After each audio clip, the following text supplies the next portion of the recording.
Good evening everyone, सभी को बहुत नमस्कार। ऑडियो वीडियो कैसे है बताने एक बार। सनी यादव, ज्योति सिन्हा, अभेश कुमार, सौरभ, सुखविंदर सिंह, प्रवीण कुमार के बच्चे हमारे साथ लगातार जुड़ रहे हैं। तो एक बार आप बताएंगे ऑडियो वीडियो की क्वालिटी कैसी है। फिर आज का रंगारंग कार्यक्रम हम करेंगे शुरू। Vani Chaurasia, Anirudh Kumar, what is PET scan. PET scan होता है ये पता लगाने के लिए कि बॉडी में जो कैंसर है वो कहाँ तक फैल गया है। डिटेल इन्फॉर्मेशन आपको वही देगा। जैसे मान लो किसी व्यक्ति को अगर लंग्स में कैंसर है ना, तो उसका इफेक्ट किडनी तक भी पहुंच जाता है जब कैंसर बढ़ने लगता है, स्पाइनल कोड तक, ब्रेन तक, तो हार्ट तक, तो उसके कहाँ कहाँ तक उसका इफेक्ट पहुंच चुका है वो सारी बातें जो बताता हूँ पैट स्कैन बताता है वो। हालांकि जैसे मान लो किसी के बॉडी में कहीं पे कुछ फोड़ा वोड़ा हो गया है, तो जैसे ना कुछ कई बार कुछ होते हैं कि कैंसरस गांठ होती है, जो कैंसर वाली गांठ होती है, कई बार नॉन कैंसरस भी होती है। तो उसका वो जो गांठ बनती है उसका छोटा सा टुकड़ा काट के डॉक्टर बायोप्सी के लिए भेजता है, यानी उसका एग्जामिन करने के लिए। तो अगर वो कह दे कि भाई कैंसरस नहीं है, तो फिर तो डॉक्टर उसको काट देगा, सिंपल सर्जरी करेगा, ठीक हो जाएगा, जख्म भर जाएगा। तो अगर वो कैंसरस है, बायोप्सी सबसे पहले बताती है कि कोई चीज वो गांठ कैंसर वाली है कि नहीं है। फिर डिटेल उसके बारे में कि कहां तक इफेक्ट पड़ा उसके लिए होता है PET scan. Aditya Vishwakarma, M Sameer, झंस्कार खान, इसमें एक दो बच्चों के मुझे जो है माहौल ठीक नहीं लग रहा, इन्हें कभी ब्लॉक किया जा सकता है। जिसमें आदित्य विश्वकर्मा का नंबर सबसे ऊपर है। लास्ट वार्निंग है तुम्हारे लिए, अगली बार ऐसे बदतमीजी करी क्लास में तो बिना किसी पूर्व सूचना के हटा दिया जाएगा। और फिर कमेंट करते रहना सुबह शाम तक, पता भी नहीं चलेगा मैं कि किसका कमेंट आ रहा किसका नहीं। इलेक्ट्रिसिटी में कितने क्लास में इलेक्ट्रिसिटी डिटेल में पढ़नी पड़ेगी, क्योंकि आप रेलवे ग्रुप डी की तैयारी कर रहे हो उसमें भी इलेक्ट्रिसिटी इंपॉर्टेंट है, एएलपी की तैयारी कर रहे हो उसमें भी इलेक्ट्रिसिटी इंपॉर्टेंट है, टेक्नीशियन की तैयारी कर रहे हो उसमें भी इंपॉर्टेंट है। तो इलेक्ट्रिसिटी कॉमन टॉपिक है हर एग्जाम का, चाहे वो रेलवे का एग्जाम हो या रेलवे के अलावा कोई और पेपर दे रहे हो। तो इसे थोड़ा सा हम अच्छे से पढ़ेंगे डिटेल में। नंबर ऑफ क्लासेस तो लगेंगी, खैर पर अब वीक में डेली क्लास होती है तो इसलिए आपको टेंशन लेने की जरूरत नहीं है। मान लो 10-12 क्लास भी लगेंगे तो हफ्ते में खत्म हो जाएगा, है ना। चलो शुरू करें आज का रंगारंग कार्यक्रम। अच्छा, कल मैंने आपको यार एक बच्चे के लिए बोला था, एक बच्चे को मैंने बोला था कि अगर कोई 10th का पढ़ाता था बच्चा कि हम आपको पीडीएफ दे देंगे। आपने यार 100 लोगों ने कमेंट कर दिया, तो मैंने ज्यादातर को तो भेज दी है पीडीएफ कि जी मैं भी पढ़ाता हूँ 10th को भी पढ़ाता हूँ। पूरी क्लास ही पढ़ा रही है क्या? अच्छी बात है वैसे तो पढ़ाना, उससे क्या होता है हमारे खुद के कॉन्सेप्ट जो है वो बहुत ज्यादा क्लियर होते हैं। पर तुम लोगों ने इतने ज्यादा, मैं कह रहा हूँ यार तो सारे ही मास्टर हो गए हैं। मैसेज मुझे भेज दीजिए प्लीज, मैं भी पढ़ाता हूँ मैं पढ़ाता हूँ। मैंने ठीक है। It is not biopsy, it is histopathology. देखो बायोप्सी का मतलब होता है किसी भी, अगर मान लो कोई व्यक्ति जीवित है, उस जीवित व्यक्ति की किसी भी चीज की आप जांच करो तो बायोप्सी होता है। ऑटोप्सी होता है मरे व्यक्ति के लिए, तो बायोप्सी शब्द आप यूज कर सकते हो। उस बायोप्सी एक व्यापक शब्द है, उसके अंदर भी अलग अलग हो सकते हैं कि बायोप्सी में आप उसे हिस्टोपैथोलॉजी जो भी आप लिख रहे हो वो अलग अलग हो सकता है। बायोप्सी कंप्लीट वर्ड है, अलग अलग, फिर आप उसे उसके अंदर बहुत सारी चीज बना सकते हो। किसे कहा तो ये कहेंगे, इसे कहा तो ये कहेंगे, वो अलग अलग है। बायोप्सी बॉडी का, अगर व्यक्ति जीवित है, जीवित व्यक्ति किसी भी पार्ट का अगर कुछ एग्जामिन करना, कुछ कट करके पार्ट बाहर निकाला गया, वो बायोप्सी के अंदर ही आता है वो। चलो आज हम बेटा स्टार्ट करेंगे इलेक्ट्रिसिटी। हिंदी में हम बोलते हैं वैद्युत की इलेक्ट्रिसिटी। थोड़ा सा टेम्परेचर डाउन करते हैं इसी का, लाइट बहुत सारी जल रही है ना। देखो अब बेटा जो इलेक्ट्रिसिटी है, इलेक्ट्रिसिटी फिजिक्स की वो ब्रांच होती है जिसमें हम बात करते हैं चार्ज पार्टिकल, आवेशित कण की। चार्ज पार्टिकल का जब भी मैं जिक्र करूं तब समझ जाना कि मैं इलेक्ट्रॉन की बात कर रहा हूं या प्रोटॉन की बात कर रहा हूं। तो इलेक्ट्रॉन प्रोटॉन आपने केमिस्ट्री में पढ़े होंगे, किसी एटम परमाणु के अंदर होते हैं। हम भी बात करेंगे हर क्लास में भी उसकी, ठीक है। तो अब यहाँ पे देखना कि अगर कोई चार्ज पार्टिकल है, कोई आवेशित कण है, उसके बारे में जब स्टडी करेंगे वो करेंगे इलेक्ट्रिसिटी में। तो electricity is the branch of physics which deals in charge particle. तो इलेक्ट्रिसिटी भौतिकी की वह शाखा है जिसके अंदर हम आवेशित कण की बात करेंगे। बेटा जो चार्ज पार्टिकल है, जो आवेशित कण है, इलेक्ट्रॉन या प्रोटॉन, वो रेस्ट पे भी हो सकता है, विराम अवस्था में भी हो सकता है, रुका हुआ भी हो सकता है। और वो चार्ज पार्टिकल जो है, वो आवेशित कण जो है, वो मोशन, गति के अंदर भी हो सकता है। तो चार्ज पार्टिकल रेस्ट पे हो या वो भाग रहा हो, मोशन में हो, उन सबकी बात हम इलेक्ट्रिसिटी के अंदर करते हैं, ठीक है। तो आप लिखेंगे electricity, electricity is a, electricity is a branch of physics, electricity is a branch of physics which deals in charge particle, which deals in charge particles, which deals in charge particle in rest or in motion। इन्हें लिखेंगे वैद्युत की भौतिक विज्ञान की वह शाखा है, वह शाखा है, वैद्युत की भौतिक विज्ञान की वह शाखा है जिसमें जिसमें स्थिर या इसमें स्थिर या गतिमान आवेश का अध्ययन किया जाता है। तो चार्ज पार्टिकल है तो रेस्ट पे होगा या मोशन में होगा, ठीक है। उसकी हम बात करेंगे इलेक्ट्रिसिटी चैप्टर में। एक मिनट रुको यार, पहले इस बच्चे की मन की इच्छा पूरी कर देते हैं हम एक ना। इसे मैं पहले करते हैं टेम्परेरी ब्लॉक, और उसके बाद ऐसे मूर्ख बच्चे हमें क्लास में नहीं चाहिए जो दिमाग से एकदम हिले हुए हों।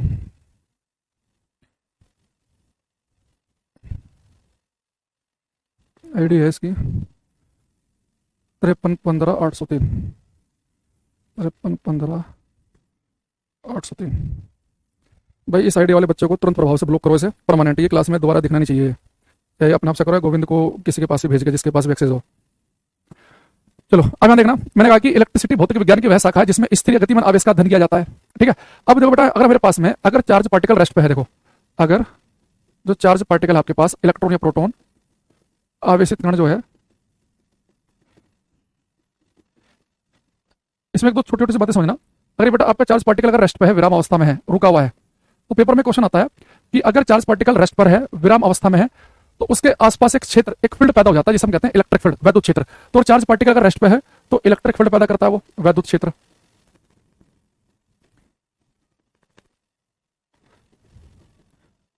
अगर बेटा चार्ज पार्टिकल आपका जो है अगर वो मोशन में है,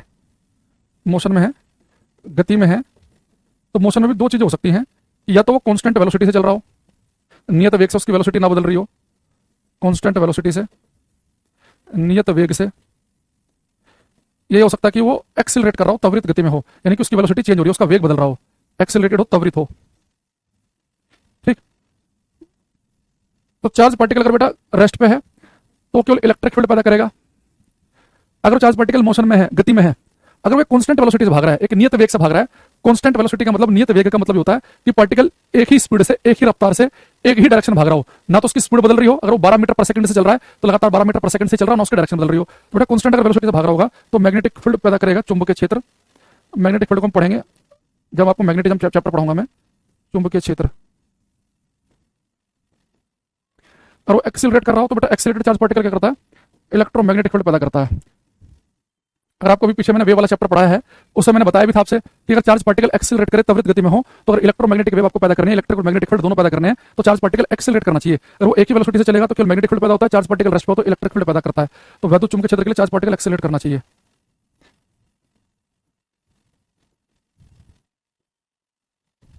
ठीक है, तो चार्ज पार्टिकल कैसा चार्ज पार्टिकल है, कौन सा फील्ड पैदा करेगा, छोटा सा लाइन याद रखेंगे। रेस्ट पे इलेक्ट्रिक फील्ड, एक ही वेलोसिटी से भाग रहा है तो मैग्नेटिक फील्ड, अगर एक्सिलेट कर रहा है तो इलेक्ट्रोमैग्नेटिक फील्ड। अब मैंने कहा आपसे कि इलेक्ट्रिसिटी चैप्टर में हम बात करेंगे चार्ज पार्टिकल की, या तो रेस्ट पे होगा या मोशन में होगा। मोशन में मैंने कहा कि वो दो तरीके से हो सकता है, वो अलग बात है। ठीक है, अब बेटा जब इलेक्ट्रिसिटी जो है, इसमें हम बात कर रहे हैं चार्ज पार्टिकल की, तो रेस्ट पे या फिर वो मोशन में है। तो इस इलेक्ट्रिसिटी को हम दो हिस्सों में डिवाइड करेंगे।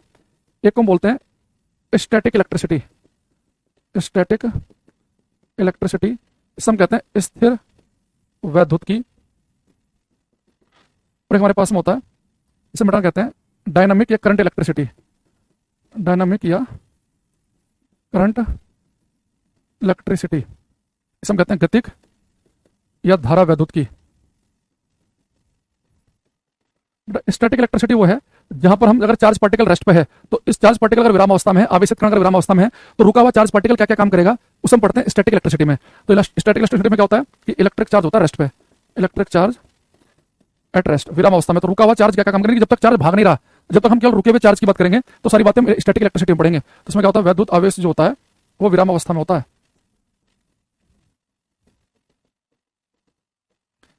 लेकिन बेटा चार्ज पार्टिकल मोशन में हो, इलेक्ट्रिक चार्ज इन मोशन, वैद्युत आवेश अगर गति में है तो भाग रहा आवेश क्या क्या करेगा, उसे बेटा हम पढ़ेंगे किसके अंदर, उसे हम पढ़ेंगे करंट इलेक्ट्रिसिटी में। अगर वैद्युत आवेश हमारा गतिमान है तो क्या क्या काम करेगा, वो हमारा करंट इलेक्ट्रिसिटी में आएगा। तो बड़े ध्यान समझना बात को कि अगर चार्ज पार्टिकल रेस्ट पर है, विराम अवस्था में है, तो रुका हुआ चार्ज क्या क्या काम करेगा, तो स्टैटिक इलेक्ट्रिसिटी में पढ़ा जाता है। अगर वैद्युत आवेश गतिमान हो, वैद्युत आवेश का मतलब इलेक्ट्रॉन या प्रोटॉन, तो अगर चार्ज पार्टिकल अगर गति में है, तो गति में अगर चार्ज पार्टिकल है तो क्या क्या काम कर सकता है, उसे हम पढ़ेंगे करंट इलेक्ट्रिसिटी में। हमारे लिए अच्छी है कि हमारे जो सिलेबस में जो है वो करंट इलेक्ट्रिसिटी, अगर आप 10th क्लास देखोगे, 10th क्लास में जो इलेक्ट्रिसिटी चैप्टर है उसमें केवल करंट इलेक्ट्रिसिटी ही पढ़ाई जाती है, जिसमें जब चार्ज पार्टिकल भाग रहा होता है तो भाग रहा हुआ चार्ज क्या क्या कर सकता है वो करंट इलेक्ट्रिसिटी में पढ़ेंगे। तो हम इस क्लास में 90% जो पढ़ने वाले हैं वो करंट इलेक्ट्रिसिटी पढ़ेंगे। चार्ज पार्टिकल जब रेस्ट पर विराम अवस्था पर होता है तो उसके बारे में पढ़ा जाता है 12th क्लास की फिजिक्स में, जहाँ पे आपने कूलम्ब स्लो कूलम्ब का नियम वगैरह पढ़ा होगा। हम भी कुछ चीजें पढ़ेंगे जो फेमस हैं, तो इसे हम केवल 10-12-15% ही पढ़ेंगे। हमारा मेन फोकस होगा क्लास में होगा करंट इलेक्ट्रिसिटी पे। तो अभी के लिए अगर आप सारी चीजों को छोड़ भी दो, क्योंकि ऐसे पेपर में क्वेश्चन तो आ नहीं रहा है, ये तो केवल एक समझाने का तरीका हो गया। अभी समझो कि हम क्लास में इलेक्ट्रिसिटी चैप्टर की बात करेंगे तो हम इस बात की बात कर रहे होंगे कि यहाँ पर हम किसी इलेक्ट्रॉन या प्रोटॉन की बात कर रहे होंगे, या तो रुका हुआ होगा या फिर वो भाग रहा होगा। तो रुका हुआ चार्ज कैसा कैसा क्या क्या काम कर सकता है, उससे स्टैटिक इलेक्ट्रिसिटी में पढ़ा जाता है, स्थिर वैद्युतिकी में, और जब चार्ज पार्टिकल भाग रहा होता है उसे हम पढ़ते हैं करंट इलेक्ट्रिसिटी में, और हमें करंट इलेक्ट्रिसिटी ही पढ़ना है। अच्छा, दूसरी चीज, हमें बार बार एक शब्द को बार बार दोहरा रहा हूं मैं कि इलेक्ट्रिसिटी चैप्टर के अंदर हम चार्ज पार्टिकल की आवेशित कण की बात करने वाले हैं। ठीक है, तो वैद्युत की भौतिक विज्ञान की शाखा जिसमें स्थिर गतिमान आवेश की हम बात करेंगे। अब बेटा हम बात करेंगे हम चार्ज पार्टिकल की। अभी चार्ज पार्टिकल मैंने कहा कि होता है इलेक्ट्रॉन या प्रोटॉन के ऊपर।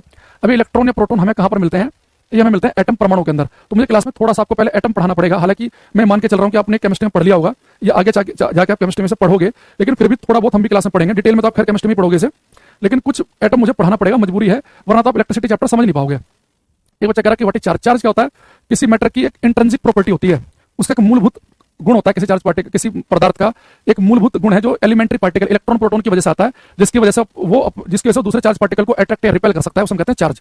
तो डेफिनेशन में नहीं जाना, बस आपको इतना समझो, जब मैं चार्ज की बात करूंगा तो आपके लिए चार्ज पार्टिकल का मतलब होगा इलेक्ट्रॉन या प्रोटॉन। इलेक्ट्रॉन प्रोटॉन की बात करेंगे, और इलेक्ट्रॉन प्रोटॉन के पास एक विशेष गुण है कि जिसकी वजह से ये दूसरे इलेक्ट्रॉन या प्रोटॉन को अपनी तरफ खींच सकते हैं या दूर धकेल सकते हैं, तो वो हमारे लिए चार्ज है। जब भी मैं क्लास में कहूं चार्ज आवेश, तो दिमाग में तुरंत फोटो बनाना कि सर इलेक्ट्रॉन या प्रोटॉन की बात कर रहे हैं, इससे ज्यादा की जरूरत नहीं है। ठीक है, ठीक है। अब देखो, अब यहाँ पे हम बात करेंगे बेटा एटम, परमाणु की। बेटा एटम में आपने केमिस्ट्री में पढ़ा होगा कि एटम के अंदर क्या होता है, एक होता है न्यूक्लियस नाभिक, जिसके अंदर प्रोटॉन और न्यूट्रॉन भरे होते हैं, और बाहर अलग अलग कक्षाओं में इलेक्ट्रॉन चक्कर काट रहे होते हैं। तो एटम का जब अगर यहाँ फोटो बना रहा हूँ, बहुत ही बेसिक सा फोटो बना रहा हूँ कि एक न्यूक्लियस नाम की चीज होगी, नाभिक, नाभिक के अंदर होते हैं प्रोटॉन और न्यूट्रॉन। इलेक्ट्रॉन नाभिक में नहीं होता, इलेक्ट्रॉन नाभिक के बाहर चक्कर काट रहे होते हैं। तो अलग अलग कक्षाओं में इलेक्ट्रॉन चक्कर काट रहे होते हैं नाभिक के चारों तरफ। हमने एक सिंपल सा स्ट्रक्चर लिया, और एटम कह रहा है बच्चा कि ब्रह्मांड का वह कण जिसे विभाजित नहीं कर सकते उसे एटम कहते हैं। बिल्कुल गलत लिख रहे हो, एटम को तो विभाजित कर सकते हैं। एटम के अंदर तो न्यूक्लियस नाभिक होता है, उसके चारों तरफ अलग अलग कक्षाओं में इलेक्ट्रॉन होते हैं। एटम परमाणु वो सबसे छोटी यूनिट है, वो सबसे छोटी इकाई है जो किसी रासायनिक अभिक्रिया में भाग ले। तो किसी भी केमिकल रिएक्शन में, रासायनिक अभिक्रिया में भाग हमेशा एटम लेता है। देखो, जैसे आपने पढ़ा होगा कि हाइड्रोजन के 2 एटम आए, ऑक्सीजन का 1 एटम आया, तो क्या बन गया H2O, तो जल का एक अणु, एक मॉलिक्यूल बन गया। तो एक अणु बनाने के लिए 2 हाइड्रोजन के एटम, 2 हाइड्रोजन के परमाणु चाहिए, 1 ऑक्सीजन का। तो एटम वो सबसे छोटी इकाई है जो किसी रासायनिक अभिक्रिया में भाग ले। रासायनिक अभिक्रिया में ये न्यूक्लियस नाभिक भाग नहीं लेता, इलेक्ट्रॉन भाग नहीं ले रहा। तो केमिकल रिएक्शन में वो सबसे छोटी इकाई जो किसी केमिकल रिएक्शन भाग लेती है, तो एटम। कि एटम मिला, ये एटम मिला, तो उनके मिलने से कुछ बन गया, है ना। तो ये आप चाहो तो लिख भी सकते हो इसे कि एटम में, परमाणु में, it is the smallest unit, it is the smallest unit which takes part in a chemical reaction। परमाणु वह सबसे छोटी इकाई है जो किसी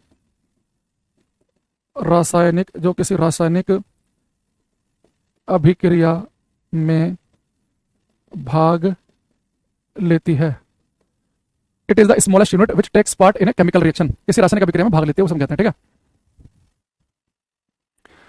सर, मैं बस सबसे पूछना चाहती हूँ, कई लोग बोल रहे हैं 9 सितंबर 26 तक सीजीएल और 30 सितंबर से एमटीएस से एग्जाम क्लैश नहीं हो सकता, इसलिए एएलपी अक्टूबर के बाद होगी। हो सकता है कि एएलपी जो है अक्टूबर के बाद ही हो, क्योंकि पहले से सेंटर बहुत सारे जो होंगे ना बिजी होंगे वो, है ना। जैसे कि सीजीएल के लिए, एमटीएस के लिए, तो इतनी सारी लैब मिलना भी फिर आसान नहीं होगा। तो संभावना तो फिर यही है कि पहले सीजीएल, फिर एमटीएस, और फिर बाद में रेलवे के शुरू हो पेपर। ठीक है, और दूसरी चीजें देखो कि लगातार अब एग्जाम का दौर आ रहा है, अब लाइन से एग्जाम होंगे। सीजीएल हुआ, एमटीएस हो गया, फिर रेलवे का मान लो एएलपी आ गया, फिर कहीं मान लो टेक्नीशियन आ गया, फिर थोड़े दिनों में एनटीपीसी आ जाएगा, फिर ग्रुप डी आ जाएगा। अब अगले 6, 7, 8, 10 महीने एग्जाम चलने हैं। ठीक है, अच्छा अब यहाँ पे आ जाते हैं बेटा।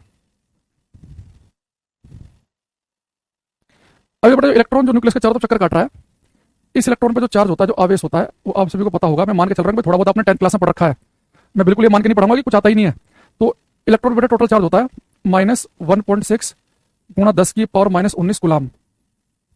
तो चार्ज आवेश का मात्रक होता है कूलम। तो कोई आपसे पूछे कि इलेक्ट्रॉन पे कितना चार्ज होता है, बढ़िया है वानी से बढ़िया है, क्या पढ़ते रहो अभी। इलेक्ट्रॉन पे टोटल चार्ज होता है -1.6 गुणा 10⁻⁻19 कूलम। लेकिन बेटा बार-बार अगर मैं बोलूं कि इलेक्ट्रॉन पर आवेश है -1.6 गुणा 10⁻⁻19, तो बहुत टाइम खराब होगा। तो आगे से हम लिखेंगे कि इलेक्ट्रॉन पे चार्ज होता है -e। प्रोटॉन पे कितना चार्ज होता है बेटा, प्रोटॉन पे जो चार्ज है, जो आवेश होता है +1.6 गुणा 10⁻⁻19 कूलम।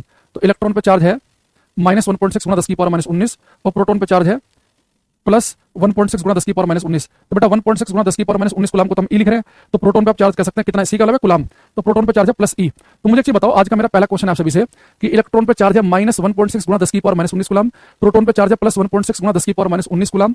तो मेरा क्वेश्चन आपसे एक ही बताओ देखकर कि इलेक्ट्रॉन और प्रोटॉन में से ज्यादा चार्ज किस पर है, ज्यादा आवेश किस पर है, कोई बताएगा?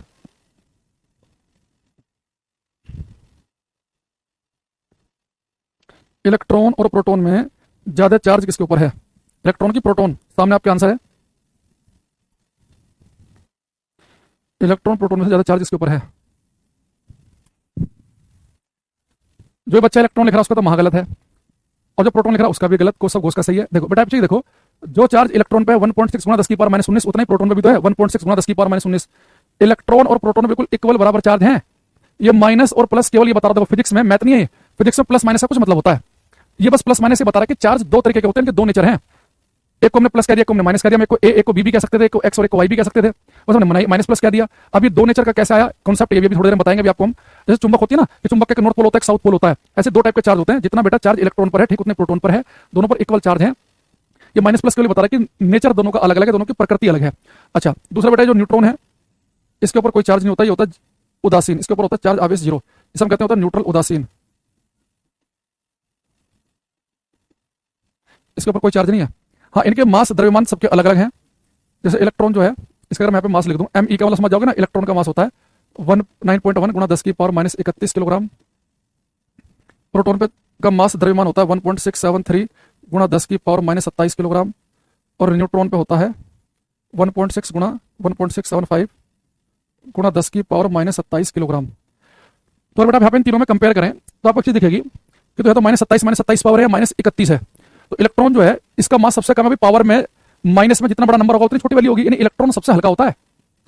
अगर बात करूं प्रोटॉन और न्यूट्रॉन की, पावर तो सेम है, 10 की पावर माइनस 27, 10 की पावर माइनस 27, बस फर्क किसका यहाँ पे 1.67, यहाँ भी 1.67, बस यहाँ 3 लिखा है 5 लिखा है, यानी कि इन तीनों में सबसे जो हैवी है वो न्यूट्रॉन है, उससे जो हल्का है वो प्रोटॉन है, और सबसे हल्का होता है इलेक्ट्रॉन। हालांकि वो बात अलग है कि न्यूट्रॉन और प्रोटॉन बेटा ज्यादा फर्क नहीं है इनके मास में, भाई पावर सेम है, 1.67 भी सेम है, बस यहाँ पे 3 आ गया, यहाँ पे 5 आ गया।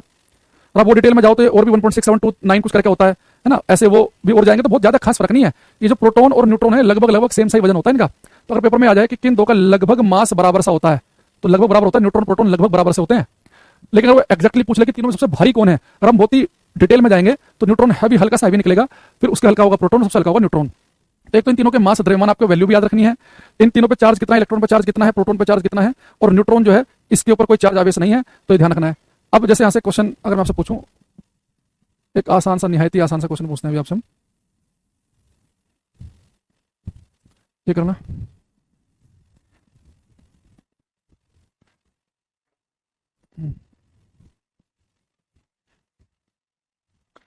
क्या है कि इनमें कौन सा द्रव्यमान प्रोटॉन के द्रव्यमान के निकटतम है।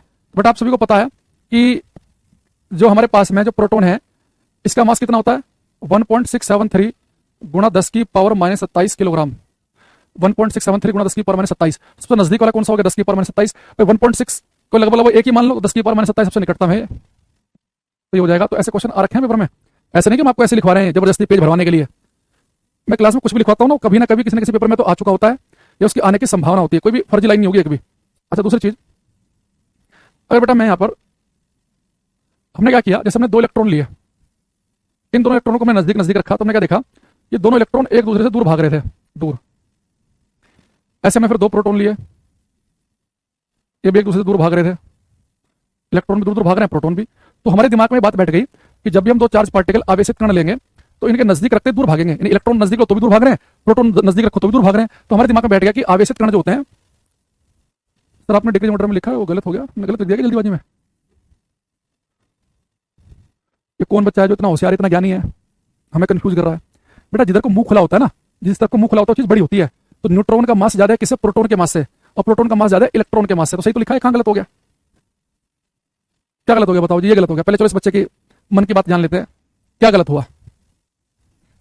ये अगर मैं आपसे कहूं, यहाँ पे लिखा है 12, यहाँ लिखा है 9, तो अगर आपको बेटा सिंबल बनाना होगा ना, आप ऐसे बनाओगे, जो चीज बड़ी होती है उधर को मुंह खोल देते हैं, तो यानी इसका होता है कि 12 ग्रेटर देन है 9 से, तो 12 जो है 9 से बड़ा है ना। और ये तीसरी चौथी क्लास में पढ़ाया जाता है, ये हमें तीसरी चौथी में पढ़ाया गया, आजकल तो खैर जमाना बहुत आगे चला गया, हो सकता है कि सेकंड क्लास में पढ़ा देते हो मास्टर से। अच्छा जब हमने बेटा 2 इलेक्ट्रॉन नजदीक लिए, वो दोनों दूर दूर भाग रहे हैं, दो प्रोटॉन नजदीक लिए, वो भी दूर भाग रहे हैं। तो हमें क्या लगा कि भाई चार्ज पार्टिकल यानी कि इलेक्ट्रॉन प्रोटॉन तो दूर दूर भागते हैं, लेकिन एक दिन हमने क्या किया, एक इलेक्ट्रॉन ले लिया, एक प्रोटॉन ले लिया, तो हमने क्या देखा कि एक दूसरे को अट्रैक्ट आकर्षित कर रहे हैं। तो हमने देखा अच्छा अगर हम एक ही तरह के पार्टिकल लें जो न्यूक्लियस के चारों तरफ घूम रहे थे, जिन्हें हम इलेक्ट्रॉन कह रहे हैं, अगर हम इलेक्ट्रॉन नजदीक ले लें तो दूर भाग रहे हैं। जो मेरे पास में हमने क्या कहा आपसे, कह रहा है कि सर जी प्लीज मेरा डाउट क्लियर करें, जो एटम का डेफिनेशन लिखा है, कल हमने दूसरा एटम की कई डेफिनेशन होती हैं, अब वो किस बेसिस पर लिखाई गई है उस पर डिपेंड करता है। जैसे अगर आप डाल्टन के हिसाब से लिखो तो डाल्टन साहब ने तो कहा था कि एटम जो है वो सबसे छोटी यूनिट है जिसे हम फर्दर डिवाइड नहीं कर सकते, जिसे हम फर्दर आगे तोड़ नहीं सकते। तो डाल्टन के हिसाब से तो एटम वैसे हम आगे तोड़ ही नहीं सकते। तो लेकिन बाद में न्यूक्लियस की खोज कर दी रदरफोर्ड ने, फिर हुआ नहीं एटम को तुम ब्रेक कर सकते हो, उसके अंदर तो न्यूक्लियस होता है ना, उसके चारों तरफ अलग अलग कक्षाओं में इलेक्ट्रॉन होते हैं, एटम सबसे छोटा नहीं है ना, अलग अलग टाइप की चीजें होती हैं ना, अलग अलग तरीके से, मतलब तोड़ नहीं सकते, वो चीज सही है, लेकिन मैं कह रहा हूं कि वो सबसे छोटा है ये जरूरी नहीं है। पहले तो हम ये मान के चलते थे कि एटम से छोटा कुछ नहीं है, एटम के अंदर अलग चीज है ना। ये तो कह रहे चैप्टर हो गया है, कौन सा बैच में हो भाई जो कह रहा चैप्टर हो गया है? गलती से आज इन्होंने क्लास जो पुराने वाला एलपी वाला बैच उसमें तो नहीं लगा दिया है, पुराना जो एलपी का बैच हो कल हमने कहा था कंप्लीट हो गया, उसमें तो नहीं लगी क्लास, तो कहां से कंप्लीट, कहां से कौन सा बैच है इस बच्चे का, जगत कुमार जो कह रहा है? ये लग रहा है कंफ्यूज है ये बच्चा ये। हम्म,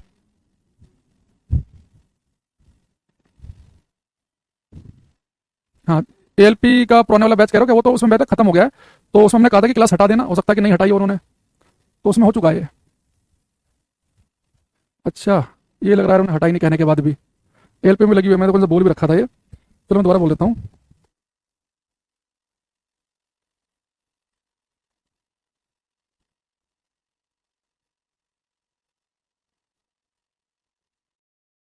अच्छा थोड़ा मैंने कहा कि हम दो इलेक्ट्रॉनों को नजदीक लेके आए और रिपेल कर रहे हैं, दो प्रोटोनों को नजदीक लेके आए वो भी रिपेल कर रहे हैं, लेकिन हमने एक इलेक्ट्रॉन लिया एक प्रोटोन लिया, वापस में अट्रैक्ट कर रहे हैं, आकर्षित कर रहे हैं। तो हमने क्या देखा कि अगर हम एक ही तरह के पार्टिकल लेकर आए, इलेक्ट्रॉन इलेक्ट्रॉन प्रोटोन प्रोटोन तो रिपेल करेंगे, प्रतिकर्षित करेंगे, पर लेकिन अपोजिट लिया, जैसे एक इलेक्ट्रॉन ले लिया प्रोटोन ले लिया तो अट्रैक्ट करेंगे। तो यहां से हमने कहा कि चार्ज दो टाइप के हैं, कि एक वो जो इलेक्ट्रॉन पे, एक वो जो प्रोटोन पे। अगर हम एक ही तरह के चार्ज, एक ही तरह के पार्टिकल, एक ही तरह के आवेश नजदीक लाएं तो दूर दूर भागेंगे, और अपोजिट लेके आएंगे तो अट्रैक्ट करेंगे। यहाँ पर लिखेंगे हम, यहाँ पर लिखेंगे कि like charges repel each other while unlike charges attract each other। समान प्रकृति के आवेश, कोई कमेंट बाजी मत करो, समान प्रकृति के आवेश एक दूसरे को प्रतिकर्षित करते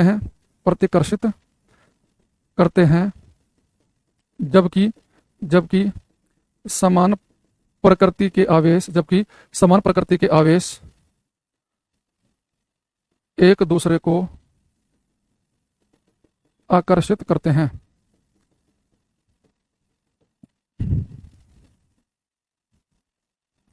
तो ये तो बहुत बेसिक सी बात है कि अगर मैं दो इलेक्ट्रॉन नजदीक लेके आऊंगा तो रिपेल प्रतिकर्षित करेंगे, दो प्रोटॉन नजदीक लेके आऊंगा तो रिपेल करेंगे, लेकिन एक इलेक्ट्रॉन एक प्रोटॉन तो अट्रैक्ट करेंगे। भाई आपको पता है कि वैसे भी अट्रैक्शन हमेशा अपोजिट में ही होता है।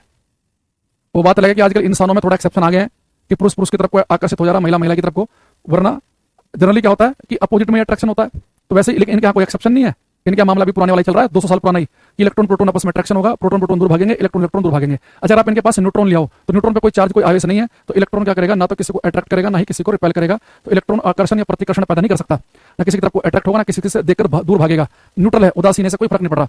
अब तो मैंने आपको क्या बताया, मैंने कहा कि भाई अगर हम एक बेसिक सा स्ट्रक्चर लें न्यूक्लियस नाभिक का, तो एक एटम का परमाणु का, तो एटम के अंदर एक न्यूक्लियस नाभिक होता है, न्यूक्लियस के अंदर प्रोटॉन और न्यूट्रॉन भरे होते हैं और अलग अलग कक्षाओं में इलेक्ट्रॉन चक्कर काटते हैं। जो इलेक्ट्रॉन चक्कर काटते हैं बहुत ही हल्के होते हैं, इनका मास बहुत ही कम होता है, बिल्कुल बहुत ही ना के बराबर मास, 9.1 गुना 10⁻31। तो हैवी होते हैं, भारी, और उसमें प्रोटॉन न्यूट्रॉन लगभग सेम से ही वजन के होते हैं। अब इलेक्ट्रॉन के पास इलेक्ट्रॉन लाएंगे तो दूर भागेगा, इलेक्ट्रॉन के पास प्रोटॉन लाएंगे तो उनके बीच में अट्रैक्शन पैदा होगा। ठीक है, हिंदी वाले में गलत कर दिया मैं। समान प्रकृति के आवेश एक दूसरे को प्रतिकर्षित करते हैं, जबकि विपरीत प्रकृति के आवेश एक दूसरे को आकर्षित करते हैं। अब बेटा एक चीज हम लिखेंगे, फिर मुझसे क्वेश्चन पूछेंगे आपसे, लिखेंगे quantization of charge, quantization of charge, आवेश का क्वांटीकरण, क्वांटाइजेशन ऑफ चार्ज, आवेश का क्वांटीकरण। ठीक है, क्वांटाइजेशन ऑफ चार्ज। देखो बेटा क्वांटाइजेशन ऑफ चार्ज के लिए मैं बड़ा अच्छा एग्जांपल लेता हूं क्लास में, सब ध्यान समझना। ये बेटा कह रहा है sir this does not apply on quarks, they are not independent and not free charge, they are not independent and not free charge. देखो क्वार्क्स जो है ना, जिनसे प्रोटॉन या न्यूट्रॉन मिलकर बने हैं, ये कभी इंडिपेंडेंटली रह ही नहीं सकते। क्वार्क्स क्वार्क्स आपस में मिलकर किसी नए चीज को जन्म देंगे, उनसे बहुत सारी चीजें बनती है, बैरियन भी बनते हैं, बैरियन फैमिली में से प्रोटॉन न्यूट्रॉन आते हैं, उनसे मेसोन भी बनते हैं। यहाँ पे हम उस पार्टिकल की बात करें जो इंडिपेंडेंटली स्वतंत्र रूप से रह सकता है। क्वार्क्स कभी भी फ्रीली नहीं रह सकते। जैसे अभी मैं जो क्वांटेशन का सिद्धांत बताऊंगा, अगर आप क्वार्क्स पर अप्लाई करोगे तो फेल हो जाएगा वो। यहाँ पे हम बात करें उस पार्टिकल की जो इंडिपेंडेंटली स्वतंत्र रूप से रह सकता है। ठीक है, देखो क्वांटेशन ऑफ चार्ज क्या है, आवेश क्वांटीकरण यहाँ देखेंगे बाकी बच्चे।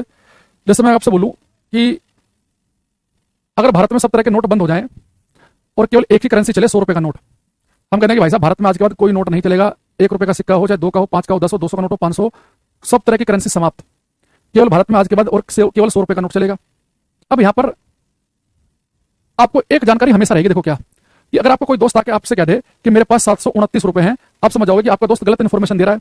729 रुपए बन ही नहीं सकते, नोट ही केवल 700 रुपए का चलता है। यानी अगर किसी व्यक्ति के पास में अगर अमाउंट होगा तो हमेशा 100 के मल्टीपल में होगा। यानी किसी व्यक्ति के पास हो सकते हैं 600 रुपए, यानी सही इन्फॉर्मेशन दे रहा है, 400 रुपए हो सकते हैं, बिल्कुल ठीक कह रहा है, और वो कहते हैं कि मेरे पास 550 रुपए है, यानी गलत इन्फॉर्मेशन दे रहा है, क्योंकि नोट ही केवल 100 का चल रहा है। तो आपके पास 100, 200, 300, 400, 500, 600 ऐसे हो सकते हैं, कभी 612 रुपए 30 पैसे नहीं हो सकते। तो बेटा क्वांटेशन ऑफ चार्ज क्या कहता है, तो मान लो यहाँ पे 600 रुपए हैं, तो 600 कैसे बनेंगे, 100 रुपए के कितने नोट बनेंगे, 6।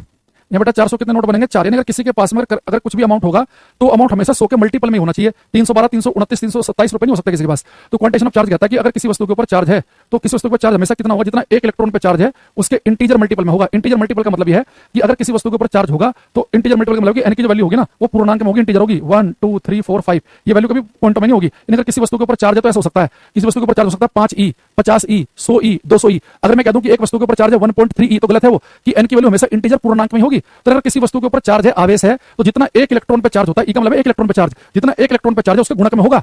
50e, 500e, 1 लाख ई, 10,000e, 8,000e, 600e। कभी ऐसे नहीं हो सकता कि एक वस्तु के ऊपर चार्ज हो जाए 600.73e, नहीं, 605, 606, 607, यानी एक इलेक्ट्रॉन पे जितना चार्ज है उसके मल्टीपल में बनेगा। तो क्वांटेशन ऑफ चार्ज कहता है कि किसी वस्तु के ऊपर जो चार्ज होता है, जितना एक इलेक्ट्रॉन के ऊपर चार्ज है हमेशा उसके मल्टीपल में होगा। अगर मैं आप यहां से बोलूं कि भाई एन की सबसे मिनिमम वैल्यू कितनी हो सकती है, 1, तो मैं एन की वैल्यू 1 ले लूं तो 2 कितना हो गया, ई के बराबर। यानी कि जो स्मॉलेस्ट पॉसिबल चार्ज है, जो न्यूनतम संभव चार्ज है, जो मिनिमम पॉसिबल चार्ज हो सकता है वो कितना हो सकता है, जितना एक इलेक्ट्रॉन पे चार्ज है। यानी अगर किसी वस्तु के ऊपर चार्ज है तो कम से कम जितना एक इलेक्ट्रॉन पे चार्ज है उतना चार्ज तो होगा ही। किसी वस्तु के ऊपर चार्ज हो सकता है 5e, यानी जितना चार्ज 5 इलेक्ट्रॉन मिलकर बनाएंगे उतना चार्ज है। किसी वस्तु के ऊपर चार्ज है 100e, यानी जितना चार्ज 100 इलेक्ट्रॉन मिलकर बनाएंगे उतना है। किसी वस्तु के ऊपर चार्ज है 1 लाख e, यानी जितना चार्ज 1 लाख इलेक्ट्रॉन मिलकर बनाएंगे उतना चार्ज है। लेकिन कभी चार्ज ऐसे नहीं हो सकता कि 0.73 हो जाए, नहीं, सबसे स्मॉलेस्ट, सबसे न्यूनतम संभव चार्ज होता है जितना एक इलेक्ट्रॉन पे चार्ज है उतना। कभी ऐसा चार्ज नहीं होगा किसी वस्तु के ऊपर 0.7e, 0.8e, 0.9e। तो यहां पे लिखेंगे हम द स्मॉलेस्ट possible charge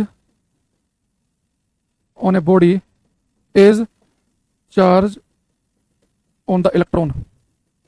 किसी वस्तु पर न्यूनतम संभव आवेश, किसी वस्तु पर न्यूनतम संभव आवेश, किसी वस्तु पर न्यूनतम संभव आवेश 1 इलेक्ट्रॉन पर आवेश के बराबर है, 1 इलेक्ट्रॉन पर आवेश के बराबर है।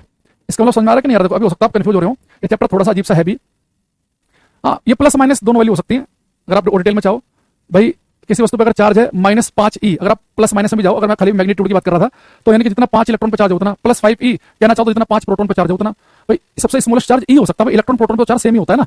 तो किसी वस्तु पे जो चार्ज होगा, जितना एक इलेक्ट्रॉन पर चार्ज है, मैं वैल्यू की बात कर रहा हूं, वैल्यू की 1.6 गुना 10 की पावर -19। किसी वस्तु पर चार्ज हमेशा क्या होगा, जितना एक इलेक्ट्रॉन पर चार्ज है वो सबसे न्यूनतम चार्ज है। किसी वस्तु पर फिर चार्ज सबसे न्यूनतम कितना, ई के बराबर, इलेक्ट्रॉन पर चार्ज के बराबर कितना हो सकता है, 2e, 3e, 4e, 5e, 6e, 7e। Integer में वैल्यू आएगी, पूर्णांक में वैल्यू आएगी, फ्रैक्शन में वैल्यू नहीं आएगी। जैसे कि एक क्वेश्चन अगर मैं आपसे पूछूं कि इसका आंसर दो, तो क्या आंसर होगा इसका? क्वेश्चन नंबर 9 करेंगे, 9।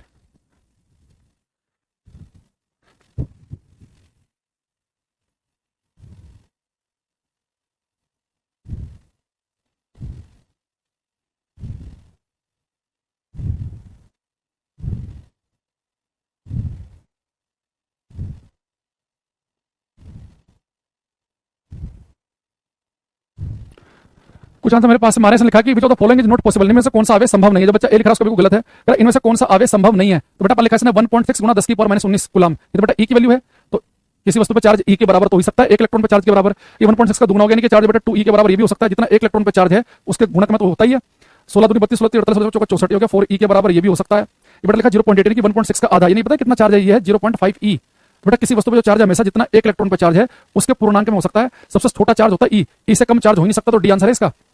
क्वांटाइजेशन ऑफ चार्ज से डायरेक्ट क्वेश्चन नहीं आता, ऐसे क्वेश्चन आता है कि निम्नलिखित में से कौन सा आवेश संभव नहीं है, तो लिख देगा कि एक वस्तु पर चार्ज है 132e, एक वस्तु पर चार्ज है 12.3e, एक वस्तु पर चार्ज है 129e, एक वस्तु पर चार्ज है 96e। तो बेटा आपको पता है कि जितना एक इलेक्ट्रॉन पर चार्ज होता है ई, हमेशा चार्ज उसके पूर्णांक में होगा, 132 हो सकता है, 129 हो सकता है, 196 हो सकता है, 12.3 फ्रैक्शन में नहीं हो सकता, तो ये हमारा आंसर बन जाएगा।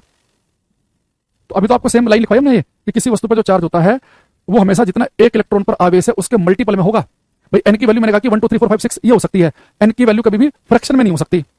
या मैंने फिर ये भी स्पेशली लिखवा भी दिया कि किसी वस्तु पर न्यूनतम संभव आवेश एक इलेक्ट्रॉन पर आवेश के बराबर है।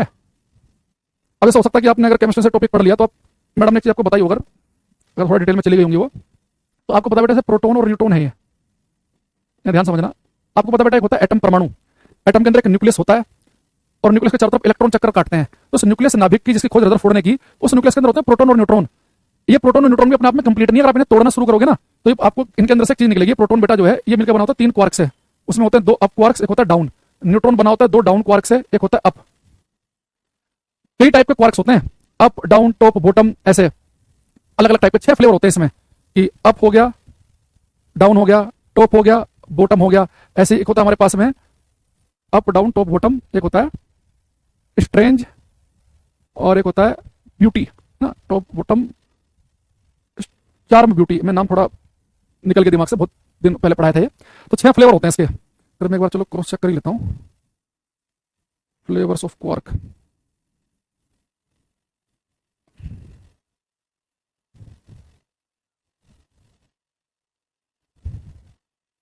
Up down top bottom strange charm, बिल्कुल ठीक है, यही है। तो 6 टाइप के हमारे पास में होते हैं, जैसे मैंने कहा कि up quarks, down top bottom strange charm, बिल्कुल ठीक है। ये 6 टाइप के हमारे पास में रहते हैं। उनमें से प्रोटॉन और न्यूट्रॉन जो है ना, ये बेटा अप डाउन क्वार्क्स मिलकर बने होते हैं। प्रोटॉन में 2 अप क्वार्क होता है, एक डाउन होता है, न्यूट्रॉन में 2 डाउन होता है, एक अप होता है। अगर आप इसमें देखो, ये बेटा जो अप क्वार्क है ना, अप क्वार्क जो है इसके ऊपर चार्ज होता है +2/3e, तो ये भी अप है तो इसके पास भी होगा +2/3e, और डाउन के ऊपर चार्ज होता है -1/3e। ये बेटा डाउन है तो उसके ऊपर चार्ज होगा -1/3e, ये डाउन है तो -1/3e, और ये अप है तो होगा +2/3e। ठीक, अगर आप यहाँ बड़े ध्यान से समझो, आप सर ये तो आपकी थ्योरी फेल हो गई। अभी तो आप कह रहे थे किसी वस्तु पर जो चार्ज होता है जितना एक इलेक्ट्रॉन पर चार्ज है उसके मल्टीपल में होगा। चार्ज हो सकता है 2e 3e 4e 5e 6e, लेकिन जो अप क्वार्क है उस पर चार्ज है 2/3e, यानी 2/3 तो 0.66 हो गया। ये हमारे पास में क्या हो गया, ये भी 0.66e हो गया, और ये 0.33 हो गया, तो फ्रैक्शन में आ गई वैल्यू, तो पॉइंटों में आ गई। बेटा एक्चुअली में क्या होता है, जो क्वार्क्स होते हैं ना ये कभी फ्रीली नहीं रह सकते। ये डिफरेंट टाइप के जो क्वार्क्स हैं ये आपस में मिलकर ना एक नई चीज का निर्माण कर देते हैं। तो कभी भी आपको अकेला अप क्वार्क से अकेला डाउन घूमता हुआ नहीं मिलेगा। ये 2 अप और एक डाउन मिलकर तुरंत क्या करते हैं, प्रोटॉन का निर्माण कर देते हैं। अगर आप उस प्रोटॉन पर देखना टोटल चार्ज कितना बनेगा, +2/3 -1/3। इस अगर आप लो 3 आ गया एलसीएम, तो ये आ गया +2e -e, 4e में से एक ही गया तो आ गया 3e, नीचे बना 3, तो देखो e बन गया। यानी जो फाइनली जो चार्ज बनेगा वो हमेशा जितना इलेक्ट्रॉन पर चार्ज है उसके मल्टीपल में ही आ सकता है। इसे सोल्व करके देखना, न्यूट्रॉन को -1/3 तो बना -2/3e, ये बना +2/3e, तो दोनों कट गए, तो इसलिए न्यूट्रॉन पे कोई चार्ज नहीं, इस पे चार्ज हो गया 0। तो न्यूट्रॉन पे चार्ज नहीं है, इसमें 2 डाउन एक अप क्वार्क्स होता है, इसमें 2 अप एक डाउन होता है। तो क्वार्क्स के वो मामले में चीज अप्लाई नहीं करनी, क्योंकि क्वार्क्स कभी फ्रीली नहीं रह सकते। तो क्वार्क्स हमेशा क्या होते हैं, क्वार्क्स हमेशा अपने आप को कंबाइंड करके एक नया पार्टिकल बना लेते हैं। ये हमारे एलिमेंट्री पार्टिकल्स में आते हैं। हमारे पास कुछ एलिमेंट्री पार्टिकल्स हैं, उनमें एक क्वार्क्स होते हैं, क्वार्क्स आपस में मिलकर नई नई चीजों का निर्माण करते हैं। तो मैं जान पूछ के इनका जिक्र नहीं करना चाह रहा, ना ये पेपर में आएंगे और कंफ्यूजन इससे बहुत पैदा होगा। अगर आपको फिर भी ज्ञान प्राप्त करना है, आप करोगे नहीं हमें तो करना ही है, तो मेरे से यूट्यूब चैनल है अंकुर सर फिजिक्स, उस पर आप जाना प्लेलिस्ट में, उसमें फिजिक्स थ्योरी क्लास लिखा होगा और मॉडर्न फिजिक्स की क्लास नंबर 1 देख लेना। उसमें मैंने पूरा पार्टिकल फिजिक्स पढ़ा रखा है, मॉडर्न फिजिक्स की क्लास नंबर 1। उसमें सारे एलिमेंट्री पार्टिकल, क्वार्क्स क्या होते हैं, है ना, उसके अलावा मेसोन, बैरियन, फर्मियोन्स, सारी चीज उसके अंदर हमने बता रखी है। कैसे कैसे कौन कौन से फंडामेंटल फोर्स कैसे काम करते हैं, किसमें किसका एक्सचेंज होता है, ये वो सब कुछ। ये केवल ज्ञान के लिए, पेपर से इसका दूर दूर तक कोई संबंध नहीं है। एक आध कोई क्वेश्चन का अगर हो सकता है तो बात अलग है, ये केवल ज्ञानवर्धक चीजें हैं। तो आप चाहो तो अंकुर सर फिजिक्स लिखना यूट्यूब पर, प्लेलिस्ट में जाकर देखना फिजिक्स की क्लासेज, उन्हें मॉडर्न फिजिक्स की पहली क्लास देख सकते हो। या मैं सजेस्ट करूंगा कि उसकी कोई जरूरत नहीं है, ऐसे ही अपना टाइम खराब करना है तो बात अलग है ना। ज्ञान प्राप्त करना जब नौकरी वोकरी लग जाएगी तब, है ना। हाँ, ग्लूवंस वगैरह सब है उसमें, सब मिलेगा आपको वहां, ग्रेविटॉन्स सब का जिक्र है उसके अंदर। अब वापस आ जाओ यहाँ पर,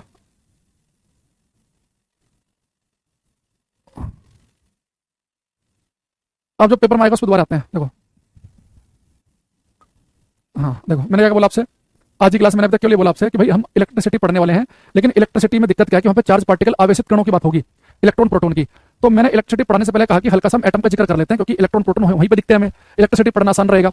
तो मैंने कहा कि एटम के अंदर एक न्यूक्लियस, नाभिक के अंदर प्रोटॉन न्यूट्रॉन होते हैं, बाहर अलग अलग कक्षाओं में इलेक्ट्रॉन चक्कर काट रहे होते हैं। दो इलेक्ट्रॉन नजदीक लेके आएंगे, रिपेल प्रतिकर्षित करेंगे। एक प्रोटॉन और एक प्रोटॉन लेके आएंगे, वो भी रिपेल करेंगे। पर प्रोटॉन और इलेक्ट्रॉन लेके आएंगे तो अट्रैक्ट, आकर्षित करेंगे। यानी एक ही तरह के चार्ज पार्टिकल रिपेल करते हैं, विपरीत तरह के आकर्षित करते हैं। फिर मैंने कहा कि भाई इलेक्ट्रॉन पे जो चार्ज है, प्रोटॉन पे जो चार्ज है, बराबर होता है, बस उनके नेचर अलग अलग हैं। किसी भी वस्तु पर अगर चार्ज है तो जितना एक इलेक्ट्रॉन या प्रोटॉन पे चार्ज होता है ई, हमेशा उसके मल्टीपल में होगा, कभी भी चार्ज जो है फ्रैक्शन में नहीं होता, उसके गुणक में चलता है। और मैंने कहा कि क्वार्क्स वाली थ्योरी पे इसलिए ध्यान मत देना कि क्वार्क्स कभी फ्रीली नहीं होते हैं, वो जुड़कर कुछ ना कुछ बना ही लेंगे। तो जो पार्टिकल बनाएंगे जो फ्रीली रह सकता है, उसके ऊपर चार्ज हमेशा जितना एक इलेक्ट्रॉन पे चार्ज है उसके मल्टीपल में चलेगा। ठीक है, ये बताया मैंने, और बताया क्या अभी तक? और टाइम हमने खराब कर दिया यहाँ पे, लगभग मान के चलो 2 घंटे के आसपास। अच्छा, दूसरी चीज, एक बात आप यहाँ पे और बताएंगे मुझे। अब जो मैं अगला क्वेश्चन पूछ रहा हूँ ये भाई इंपॉर्टेंट है, ये कई पेपर में आ चुका है। पिछली बार एनटीपीसी के सेट में भी आया था, इवन जो मैंने पेपर दिया था एनटीपीसी का पिछली बार, उसमें क्वेश्चन आया था। ये रेलवे का फेवरेट क्वेश्चन में से एक है। ये इसे एक बार देखेंगे, बस मिल जाए। ये क्वेश्चन करो, ये करना। तो जब आपकी क्लास चलती है यूट्यूब पर नोटिफिकेशन नहीं आता, यूट्यूब पर मेरी क्लास के लिए आप अपना अलार्म लगा लो। फ्राइडे और सैटरडे को क्लास चलती है मेरी रात को 9 बजे।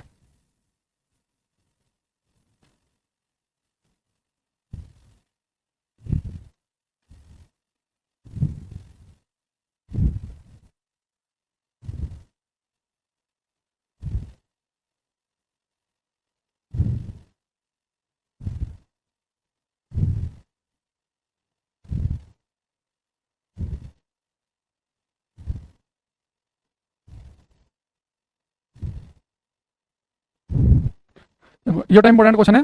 इसमें है कि number of electrons in 1 coulomb charge, अगर कह रहा है किसी वस्तु पर 1 कूलम चार्ज हो, किसी वस्तु पर कितना चार्ज है, 1 कूलम का चार्ज है, तो कह रहा है कि कितने इलेक्ट्रॉन मिलकर, ये कहना चाह रहा है कि कितने इलेक्ट्रॉन मिलकर 1 कूलम का चार्ज बनाएंगे। ठीक है, तो बेटा जब भी पेपर में नंबर ऑफ इलेक्ट्रॉन्स का जिक्र करे तो आपको ध्यान में रखना कि ये फॉर्मूला तो लगेगा ही लगेगा कि नंबर ऑफ इलेक्ट्रॉन्स इस फॉर्मूले में आते हैं। यहाँ पे एन का मतलब क्या, नंबर ऑफ इलेक्ट्रॉन्स, इलेक्ट्रॉनों की संख्या, जो कि हमेशा क्या होगी, पूर्णांक में होगी, इंटीजर में होगी। नंबर ऑफ इलेक्ट्रॉन्स, इलेक्ट्रॉनों की संख्या।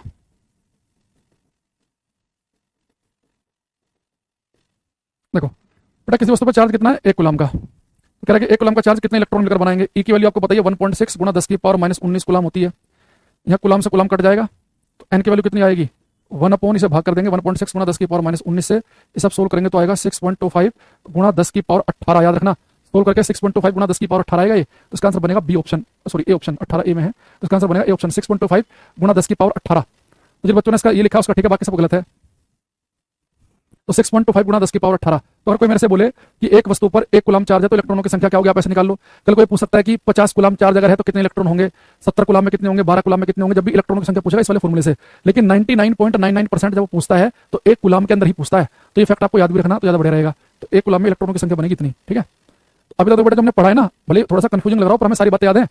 कोई अगर मेरे से पूछ लेगा कि भाई बताओ कि सबसे कम, सबसे छोटा चार्ज कितना हो सकता है, जितना 1 इलेक्ट्रॉन पर चार्ज है ई, उतना सबसे छोटा चार्ज है। कोई पूछ ले कि इलेक्ट्रॉन प्रोटॉन में जिसके ऊपर ज्यादा चार्ज है, दोनों पर चार्ज बराबर है, बस नेचर अलग है, एक को हमने प्लस एक को माइनस कह दिया। और किसी वस्तु पर कितना चार्ज होगा, जितना 1 इलेक्ट्रॉन पर चार्ज है उसके मल्टीपल में होगा, तो हम कहते हैं क्वांटाइजेशन ऑफ चार्ज, अब इसका क्वांटीकरण एन ई। और 1 कूलम में इलेक्ट्रॉनों की संख्या हमने बता दी।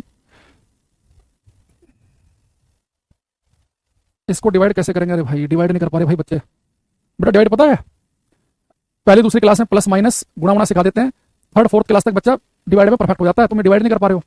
और फिर हम चाह रहे हैं कि हमारी सरकारी नौकरी हमें मिल जाए, है ना। ये 1 कूलम लिखा है, इलेक्ट्रॉन पे चार्ज है 1.6 गुणा 10 की पावर -19, एन की वैल्यू हो जाएगी 1/1.6। अगर आप ये क्वेश्चन पूछ रहे हैं तो ये बहुत बेइज्जती वाली बात है। देखो अगर आप ये पॉइंट हटाएंगे तो ऊपर एक जीरो आ जाएगी, 10 हो गया, ये 10 की पावर -19 ऊपर ले जाओ तो ये प्लस की हो जाएगी, ऊपर जाके पावर, नीचे लिखा है 16, तो एक जीरो और निकालो ताकि हम भाग कर सकें, तो ये 100 हो गया, तो इधर बचेगा 10 की पावर 18, नीचे 16 लिखा है, 16 से भाग कर लो, 16 5 से 16 से कम 96.4, 16 दूनी 32, 8 बचेगा 16 5 80, तो 6.25 गुणा 10 की पावर 18 आ गया। ऐसे क्वेश्चन पूछना है कि क्लास का टाइम खराब करना है। ये कल की पीएनजी डलवा देंगे, कल की पीएनजी मेरे एक दोस्त का फोन आ गया था तभी, तो मैं भेजना भूल गया था, वो भेज देंगे हम। क्वांटाइजेशन का मतलब क्या है, क्वांटाइज का मतलब होता है कि जहां पर कंटिन्यूअस वैल्यू ना मिले। जैसे मान लो अगर आप यहाँ देखें क्वांटेशन ऑफ चार्ज, मैंने कहा किसी वस्तु पर चार्ज होगा एन ई, तो एन की वैल्यू 1 होगी तो किसी वस्तु पर चार्ज होगा ई, फिर 2 ई, फिर 3 ई, फिर 4 ई, यानी किसी वस्तु पर जो चार्ज होगा वो ई है, या फिर ई के बाद सीधा 2 ई, या फिर 3, फिर उसका 4 ई, फिर 5 ई, यानी हमें डिस्क्रीट वैल्यू मिल रही है, कंटिन्यूअस वैल्यू नहीं मिल रही। जैसे कि अगर मान लो कि ऐसा होता है कि भाई चार्ज क्या है 1 पॉइंट, जैसे मान लो कि हमने कुछ भी लिख दिया यहाँ पे 1.0000, मान लो कि कुछ ऐसे 1, फिर 0.0000, मान लो कि 1 2 लिखा है, 3 लिखा है, 0.124, ये होता है 0.0000125, कंटिन्यूअस वैल्यू होती है, कंटिन्यूअस वैल्यू। लेकिन यहाँ पे जंप लगे, ई का 2 ई, फिर 3, फिर 4 ई, डिस्क्रीट वैल्यू मिले, क्वांटाइज कहते हैं। ठीक है, वो क्वांटाइज है। तो क्वांटाइजेशन में होता है कि यहाँ पे कंटिन्यूअस वैल्यू नहीं मिलेगी आपको, डिस्क्रीट वैल्यू मिलेंगी, जंप होगा 5 का 6 ही, फिर 7 ही, तो 6 और 7 के बीच की वैल्यू नहीं मिलेंगी, कंटिन्यूस नहीं मिलेंगी। ठीक है,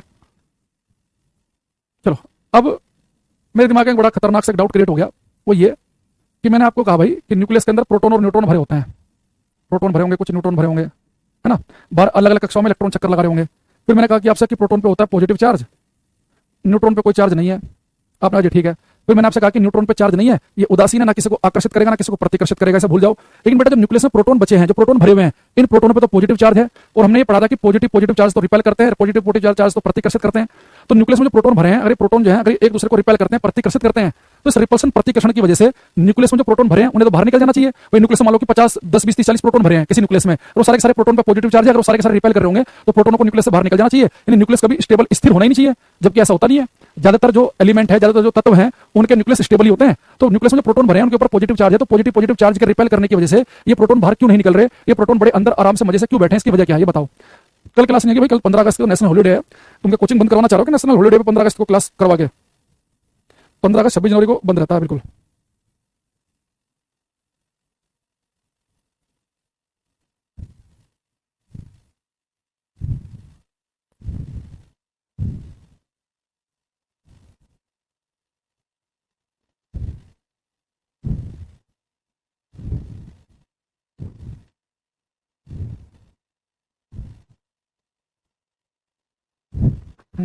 की वजह से इनका कोई रोल नहीं है, एक पैसे का भी रोल नहीं है। ये न्यूक्लियस के अंदर प्रोटॉन पता क्यों बैठे हैं बड़े आराम से? देखो न्यूक्लियस में बात बिल्कुल सही है कि जितने प्रोटॉन है सब पे पॉजिटिव चार्ज है, ये पॉजिटिव पॉजिटिव की वजह से दूर भागना चाहते हैं वास्तव में, पर ये अंदर बड़े आराम से इसलिए बैठे हुए हैं क्योंकि बेटा न्यूक्लियस के अंदर एक फोर्स और काम करता है, उसे हम कहते हैं न्यूक्लियर फोर्स नाभिकीय बल। और न्यूक्लियर फोर्स नाभिकीय बल इस यूनिवर्स के, इस ब्रह्मांड के सबसे स्ट्रॉन्ग फोर्स है। ये जो प्रोटॉन दूर दूर भागना चाहते हैं ना, न्यूक्लियर फोर्स कहते हैं भाई साहब कहां जा रहे हो, यहाँ दूसरे प्रोटॉन से कहेंगे तुझे अलग करना पड़ेगा, यहाँ ये सारे प्रोटॉनों को बांध के रखते हैं क्योंकि बहुत स्ट्रॉन्ग है, इनके सामने किसी की चल नहीं सकती। एक तो स्ट्रॉन्ग है और साथ में अट्रैक्टिव नेचर के हैं, आकर्षित करने वाले, तो सबको बांध के रखते हैं। तो न्यूक्लियर फोर्स की प्रॉपर्टी पर पूछता है हमारे से, लेकिन यहाँ पे हम न्यूक्लियर फोर्स की प्रॉपर्टी के बारे में लिखेंगे, न्यूक्लियर फोर्स नाभिकीय बल, इनकी प्रॉपर्टी लिखेंगे। न्यूक्लियर फोर्स जो नाभिक के अंदर लगते हैं, इनकी क्या प्रॉपर्टी है? एक तो बेटा अगर आपसे पूछ ले कि ब्रह्मांड का सबसे स्ट्रॉन्ग बल कौन सा है, तो लिखेंगे हम स्ट्रॉन्गेस्ट फोर्स ऑफ नेचर, प्रकृति का सबसे प्रबल बल होता है नाभिकीय बल, ये स्ट्रॉन्ग है। दूसरे अट्रैक्टिव नेचर के होते हैं, अट्रैक्टिव आकर्षित करने वाले। तीसरा बेटा न्यूक्लियर फोर्स बहुत स्ट्रॉन्ग तो है, पर कभी तुम्हारे और मेरे बीच में लगेंगे। एक बच्चा कह रहा है इनके बीच में जो बल लगते हैं वंडरवाल, अरे वंडरवाल फोर्स कहां ले आया भाई तू? अच्छा ये न्यूक्लियर फोर्स कभी तुम्हारे और मेरे बीच में नहीं लगेंगे कि आपको मेरे साथ आपस में टकरा जाए। ये न्यूक्लियर फोर्स न्यूक्लियस में काम करते हैं बहुत ही छोटी सी जगह में। इवन अगर न्यूक्लियस का साइज बड़ा होना शुरू हो जाए ना तो इनकी हालत गंभीर हो जाती है, कमजोर पड़ जाते हैं। ये शॉर्ट रेंज फोर्स होते हैं, अल्प दूरी में लगने वाले बल, शॉर्ट रेंज फोर्स, अल्प दूरी में लगने वाले बल, ये लघु परिसर बल, छोटी जगह में काम करने वाले, ये न्यूक्लियस के अंदर दिखाई देंगे। आदमी और पेड़ पौधे के बीच में नहीं दिखेंगे, या तुम्हारे मेरे बीच में। लास्ट प्रॉपर्टी क्या बेटा इनकी? एक बेटा न्यूक्लियर फोर्स जो है, जो नाभिकीय बल है, स्ट्रॉन्ग है, अट्रैक्टिव नेचर के, छोटी जगह में काम करते हैं। एक बड़ा अच्छी बात यह है कि जो न्यूक्लियर फोर्स है ना, ये कोई भेदभाव नहीं करता, ये बिल्कुल सेकुलर किस्म के हैं, तो कोई भेदभाव ना करें, बिल्कुल सेकुलर, कोई भेदभाव नहीं। राहुल गांधी वाला सेकुलरिज्म नहीं, प्योर सेकुलर लोग हैं। कैसे? न्यूक्लियस के अंदर प्रोटॉन पे पॉजिटिव चार्ज है, न्यूट्रॉन पे कोई चार्ज नहीं है, इन्हें इस बात से कोई मतलब नहीं है। ये फोर्स प्रोटॉन प्रोटॉन के बीच में लगते हैं, ये फोर्स न्यूट्रॉन न्यूट्रॉन के बीच में लगते हैं, और प्रोटॉन न्यूट्रॉन के बीच में लगते हैं। दोनों पार्टिकल पे चार्ज हो तो भी लगेंगे, दोनों पे चार्ज ना हो तो भी लगेंगे, एक पे चार्ज है एक पे नहीं तो भी लगेंगे, सामने वाले पे चार्ज है नहीं है इन्हें कोई मतलब नहीं है, बिल्कुल न्यूट्रल। तो बोलेंगे चार्ज इंडिपेंडेंट फोर्स, ये आवेश पर निर्भर नहीं करते हैं, charge independent, charge independent force, ये आवेश पर निर्भर नहीं करते हैं, ये आवेश पर निर्भर नहीं करते हैं। कंजर्वेटिव फोर्स तो है संरक्षक बल, तो ये आवेश पर निर्भर नहीं करते हैं। बेटा यहाँ पे एक बात समझना बड़े ध्यान से कि ये बच्चा कह रहा है कि शॉर्ट रेंज का मतलब क्या है। एक बच्चा कह रहा है हमारे ताऊ जी ने चप्पल त्याग दिया तक राहुल गांधी जी प्रधानमंत्री नहीं बनते।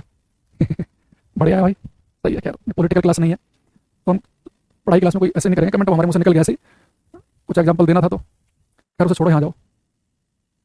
भारत में समस्या क्या है, यहाँ पर हम लोग उतने परिपक्व नहीं है, यहाँ पे पॉलिटिकल चर्चा नहीं की जा सकती है, लड़ाई हो जाती है लोगों की। दो लोग बैठे हैं, दो दोस्त हैं, बढ़िया बस में बैठ के जा रहे हैं, और उनके बारे में मोदी जी को, राहुल गांधी जी को, किसी भी मायावती को, राहुल गांधी या फिर आपका अखिलेश यादव, उन्हें पता भी नहीं कौन बंदे हैं, कौन सी बस में जा रहे हैं, क्या नाम है, दूर दूर तक पता भी नहीं है। और वो दोनों बंदे आपस में लड़ रहे हैं, आपस में बहस हो जाएगी, उनकी बोलचाल भी बंद हो जाएगी। तो भारत में ये है, वो लोग उनका अपना काम होगा तुरंत फोन मिला देंगे, हाँ अरे वो थोड़ा सा हमारा काम था ये, अच्छा भाई साहब कैसे बात, आप फोन का पीएस करवा देते हो जाता है काम। उनके सारे काम हो रहे होते हैं, एक दूसरे के शादी ब्याह में भी जा रहे होते हैं, सब कुछ कर रहे होते हैं। जो नीचे जो लोग हैं वो अपना बेचारे जो तंपत्री कर रहे हैं, वो हंसते हुए के बारे में सोचता हूँ, मजे लेते होंगे बैठ के, बैठते हैं घर में, और वो चाहते हैं कि ऐसा माहौल बना रहे ताकि एक ग्रुप जितना दूसरे के एंटी हो जाएगा तो वो हमेशा बिना सोचे समझे ही हमारे उसमें रहेगा। तो इसलिए हम क्लास में इस तरह की कोई चर्चा ना करा करो, जिक्र ना किया करो। और दूसरा ये है कि, और मैंने केवल इसलिए बताया आपसे कि आपको यार दोस्त हो, इस आपकी लड़ाई बहस होती है उस बारे में, तो मत किया करो भाई। किसी को कुछ नहीं पता किसी के बारे में ना, तो हम अपना क्यों टाइम एनर्जी खराब करें। वो दोस्त कल को तुम्हारे काम आ सकता है। 1% संभावना है, अगर मान लो कि तुम आपस में बातचीत है आपकी, 1% तो संभावना है कि कभी ना कभी आपका साथ दे दे। आप कहीं सड़क पर चलते गिर जाओ तो आपको कम से कम उठा के तुम्हारे घर तक पहुंचाइए, अगर अस्पताल तक भी लेकर ना जाए तो वो। लेकिन वो नहीं आएगा जिसके चक्कर में तुम लड़ रहे हो, है ना। पर लेकिन लोग समझते नहीं है, क्योंकि हमारे भारत में क्या होता है कि पैदा होते ही हमारे धर्म या हमारी कास्ट के आधार पर एक पार्टी हमें चिपका दी जाती है, माथे पे लगा देता है उसके स्टिकर, और हम आंखें बंद करके उसे फॉलो कर रहे होते हैं। पैदा होते ही बैठ जाते हैं हम, किसी न किसी साइकिल पर, कमल के फूल पर, हाथी पर, किसी ने बैठ जाएंगे पैदा होते ही। ये समस्या हमारे देश में। यार तो इसलिए बताया बस आपको, लड़ाई झगड़ा नहीं करना आपस में, इससे पता नहीं कब क्या काम पड़ जाए। हमने बहुत बेवकूफी की है, खैर धीरे धीरे समझ आ रही है, तो आपको बता रहा हूं मैं, जो मैं बहुत दिनों के बाद बातें समझी। देखो, एक बच्चे ने पूछा कि शॉर्ट रेंज का मतलब क्या है। बेटा शॉर्ट रेंज का मतलब ये है कि जैसे अगर आप देखो यूरेनियम का, अगर आप एटम लो यूरेनियम, तो आपको पता होगा यूरेनियम का सिंबल टीचर से लिखते होंगे नीचे बाण में ऊपर 235। तो बेटा जो ऊपर नीचे के नंबर लिखे होते हैं ना किसी भी, मान लो मैंने यूरेनियम एक तत्व है, एलिमेंट है, और यूरेनियम पर नीचे लिखा बाण में ऊपर लिखा 235, तो ये मुझे बताता है कि जो नीचे का नंबर है ये बता रहा है कि न्यूक्लियस में, नाभिक में जो प्रोटोनों की संख्या होगी। अगर मैं यूरेनियम का एक एटम ले लूं तो यूरेनियम के न्यूक्लियस में बाण में प्रोटोन होंगे, तो नीचे नंबर बताता है प्रोटोनों के बारे में कि बाण में प्रोटोन होंगे। अगर बेटा आप ऊपर में से नीचे वाला नंबर घटा दें, ऊपर में से नीचे वाला नंबर घटा दें तो न्यूट्रॉनों की संख्या आ जाएगी, या 143। अगर मैं यूरेनियम ले लूं बेटा, तो यूरेनियम का देखो एटम जो होगा उसके न्यूक्लियस में बाण में प्रोटोन भरे होंगे, बाण में प्रोटोन और 143 न्यूट्रॉन। तो 92 प्रोटॉन और 143 न्यूट्रॉन भरे जाएंगे, तो कितना बड़ा साइज हो जाएगा न्यूक्लियस का। अभी न्यूक्लियस का जब साइज बड़ा हो जाएगा तो न्यूक्लियर फोर्स तो छोटी जगह में काम करते हैं। तो जो यूरेनियम का जो न्यूक्लियस है, नाभिक है, उसमें 92 प्रोटॉन 143 न्यूट्रॉन होने की वजह से, उसका साइज बहुत बड़ा होने की वजह से न्यूक्लियर फोर्स उतने स्ट्रांग रहेंगे। तो इसका जो न्यूक्लियस है वो स्टेबल नहीं होगा, वो स्थायी होगा। अभी अपने अंदर से अल्फा बीटा पार्टिकल निकालने को लेकर अपने आप को हल्का करना चाहेगा, यानी रेडियो एक्टिव एलिमेंट बन जाएगा, रेडियो एक्टिव पदार्थ। तो हमारे जो पीरियोडिक टेबल है उसमें जो लास्ट में पीबी है लेड, तो पीबी का एटॉमिक नंबर होता है 82। तो पीबी के बाद लेड के बाद में जितने भी तत्व हैं इन सबके न्यूक्लियस स्टेबल नहीं है, क्योंकि सब में प्रोटॉन न्यूट्रॉन इतने ज्यादा भर गए हैं कि वो साइज बड़ा हो जाता है। तो फिर स्टेबल नहीं रहते, अपने अंदर से अल्फा पार्टिकल्स निकालकर या बीटा पार्टिकल्स निकालकर अपने आप को हल्का करना चाहते हैं। तो इसका मतलब ये है, ठीक है।